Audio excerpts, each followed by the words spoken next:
నమస్తే, నేను మీ కిరణ్ కృష్ణ. ఇది రాధాకృష్ణుల ఫోటో. త్వరలో సంక్రాంతి వస్తుంది కదా, కైట్స్ ఎగరేస్తూ ఉంటాం. కైట్స్కి కావాల్సిన దారం, ఆ దారానికి వేసిన కవర్ ఇది. దేవుడి బొమ్మల్ని ఇట్లా ప్రోడక్ట్స్ పైన పెట్టేసి అమ్ముదిస్తూ ఉన్నారు. ఈవెన్ అగ్గిపెట్టెల మీద ఇంకెన్నో ప్రోడక్ట్స్ మీద మన దేవుడి ఫోటోలు చూస్తూ ఉంటాం.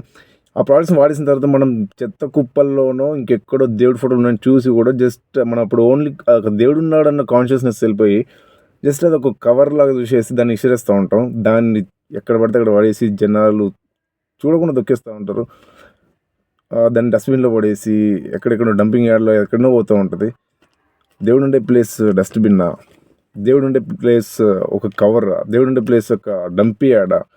మనం దొక్కేస్తామా? దేవుడు ఉండాల్సింది ఆలయంలో మన ఇంట్లో పెట్టుకుని పూజిస్తూ ఉంటాం, గౌరవిస్తూ ఉంటాం. ఇది ఒక అన్కాన్షియస్గా అయిపోతుంది ఇది. సో ప్లీజ్ ఇది తెలియజేయండి అందరికీ.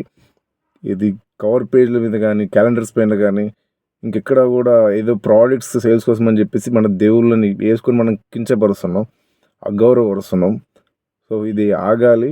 ఈవెన్ మనం లగ్నపత్రిక మీద, వెడ్డింగ్ కార్డ్స్ మీద కూడా వేస్తూ ఉంటారు, అంటే శుభకరం అని చెప్పేసి. ఇది నేను చెప్పచ్చో తెలియదు, ఎవరైనా పెద్దవాళ్ళు ఇది వీడియో చూస్తే చెప్పాలి మరి అది ఎంతవరకు కరెక్ట్ అని చెప్పేసి. ఎందుకంటే నేను చాలాసార్లు చూశాను, వెడ్డింగ్ కార్డ్స్ కూడా రోడ్ల మీద ఎక్కడ పడితే అక్కడ పడేస్తూ ఉంటారు, తొక్కేస్తూ ఉంటాం.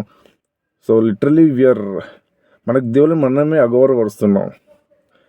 అంటే ఇంకొకరిని అనే ముందు మనల్ని మనం ప్రక్షాళించుకోవాలి. సో దయచేసి ఒకసారి దీని గురించి ఆలోచించండి. హరే కృష్ణ, జై హింద్, జై భారత్.